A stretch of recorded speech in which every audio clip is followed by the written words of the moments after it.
So in today's video, I'm going to give you an idea of what you can expect going into your first FLW event as a co-angler. Stay tuned, it's coming up.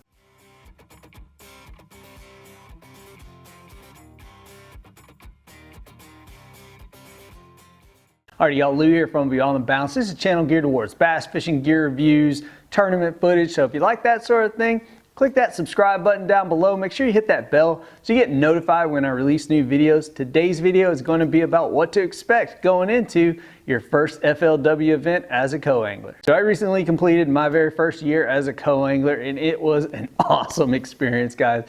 I'm looking forward to this next year, getting out there as a co-angler. I'm gonna keep stepping up in the events as a co-angler. My plan is to go into the Costas in 2020 as a co-angler. Just keep learning, keep growing as an angler. That's what I'm here to do. That's what I'm trying to bring to you, all the trials and tribulations of that. And to do so with bringing you the whole story, the ups, downs, and all around. So let's get into the things that will help you go into your first event. Number one is read the rules, know the information, know the different bodies of water, because, you know, for me going into this first year, I definitely ran into a situation to where I didn't read the rules and that bit me.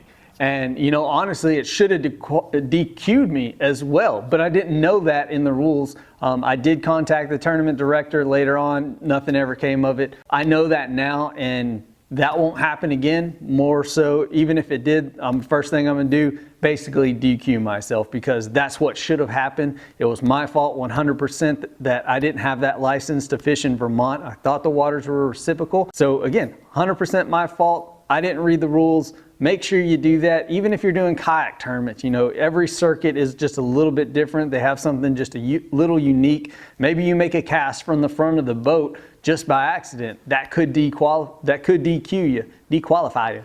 You know, that could DQ you in these events. So make sure you read the rules, know them through and through, in and out, and just be prepared for that.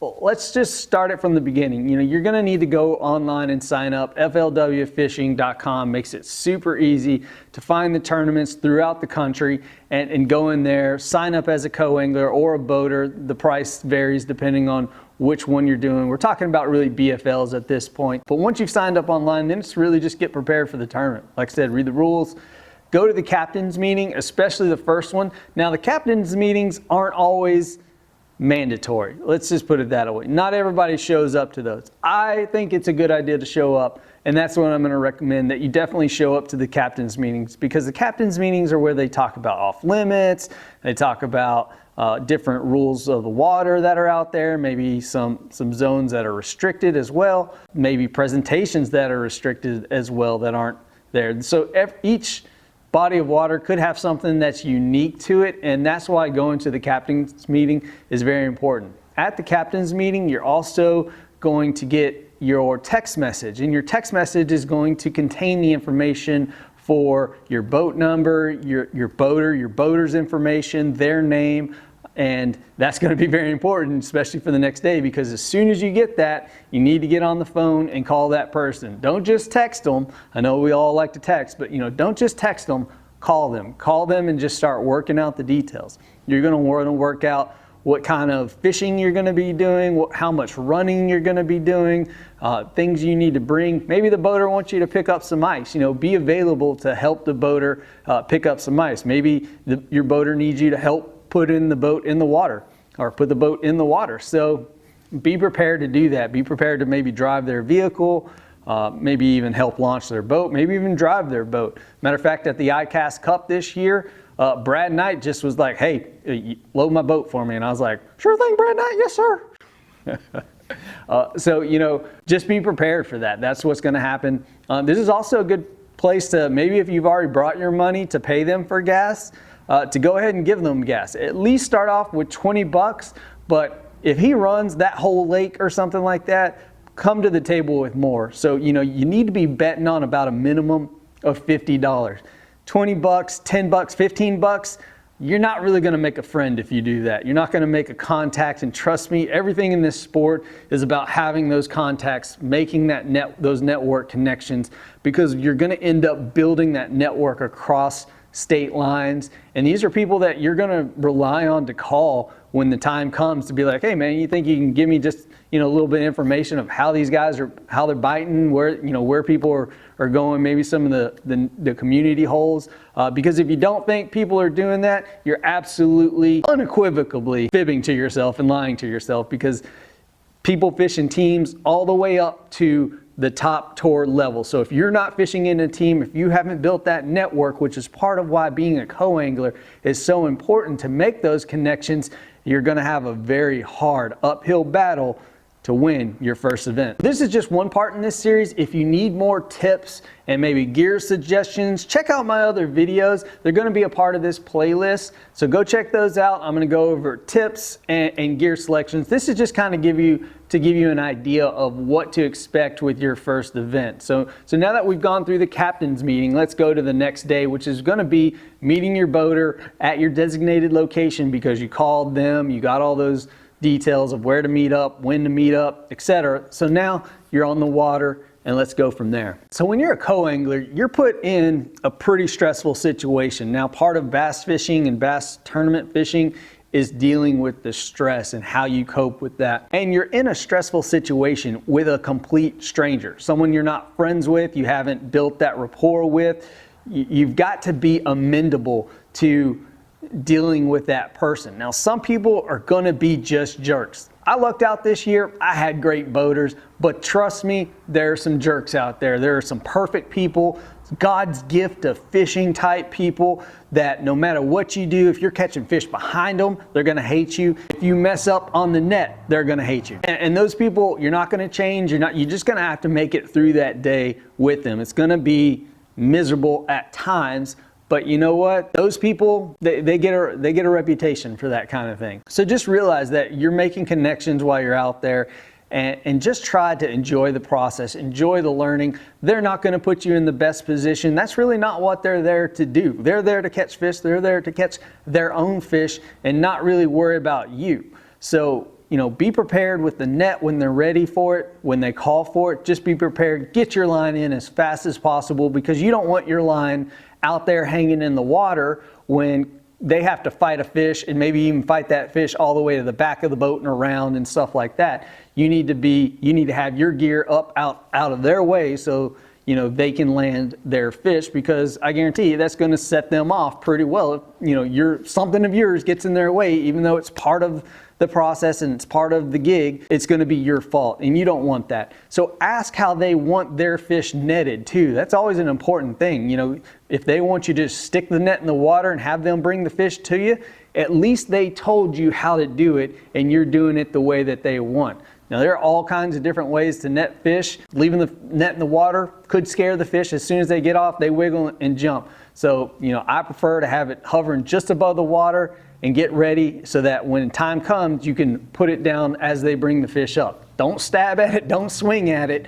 But you know what? If they're all over the place and not controlling the fish, that's their fault.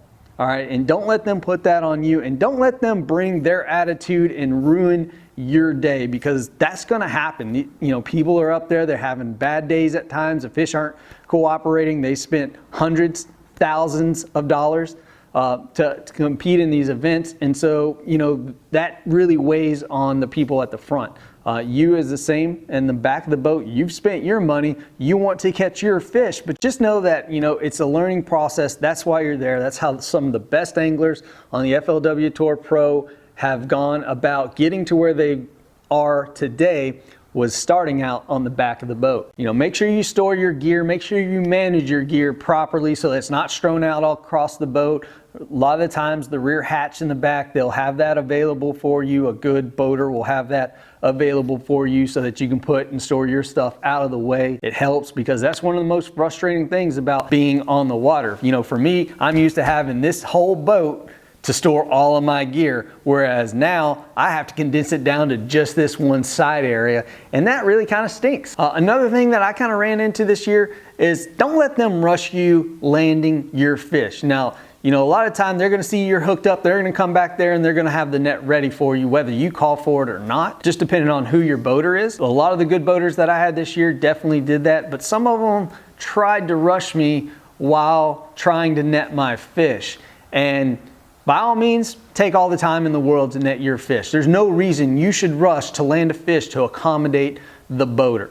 All right, that shouldn't happen. And I could care less if they want you to land that fish super fast so that they can get back to fishing. You don't do that to them, they shouldn't be doing that to you. This should be very reciprocal in this form or fashion. All right, so now that your day is done, what's gonna happen from there is that you're going to go back to check-in, you're gonna toss in your little buoy, you're gonna be there at check-in time that you need to be there. You're going to park the boat and basically hop up and go get in line to get your weigh-in bag. FLW is going to provide you weigh-in bags, so you don't need to bring your own.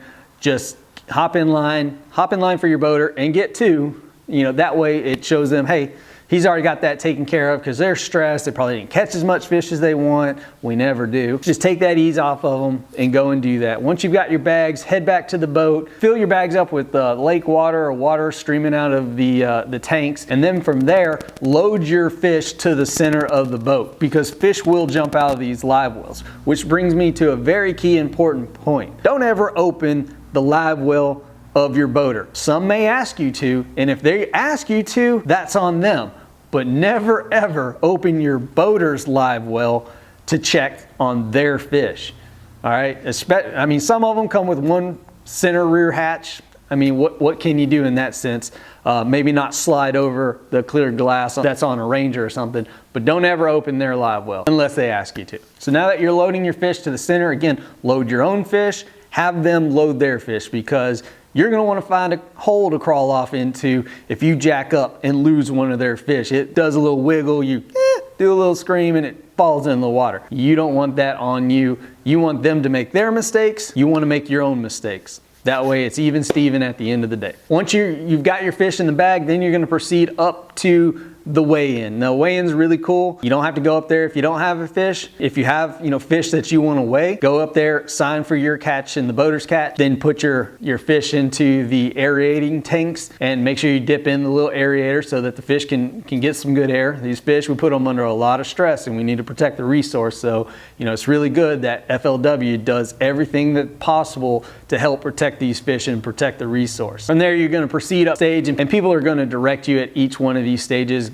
going forth. You'll be able to tell. You'll give your boat number. You'll proceed. The guy will do kind of like a fish drop test and measure test to make sure that you've brought all the required limit of specific length fish. That's going to change between the year, between a 12-inch fish to maybe a 15-inch fish. So again, back to reading those rules. Make sure you read those rules. From there, you're going to proceed upstage. You're going to put your fish in the bag. It's going to talk to you a little bit. Then you're going to proceed on off, get your little ticket with your readout of what you caught. Put a little extra water in those in the bags. Once you're done with the weigh-in scale up on the stage, put some water in your bag, get those fish some good clean water, take them over to the release station, hand over your bag, and you're pretty much done for the day. You're either going to stay around to get a check, or pack up and leave for the day. There's no reason, you don't have to stay for the final weigh-in or for the final results unless you think you've got a really good chance of winning. From there, guys, that's basically it with doing your first FLW event as a co-angler. It's really simple. It's a fun process. It's a great learning experience, and it's something that I am extremely looking forward to this year as my second season on the FLW as a co-angler. Super excited to be doing some of the BFLs basically kind of across the country. So, stay tuned for that. Hit that subscribe if you haven't. There's going to be more in this series. Check out the other videos that are going to be in this series about co-angler tips, gear, reviews on that kind of stuff. And, as always, guys, thanks for watching. Please like, comment, share, subscribe. Y'all have a good one.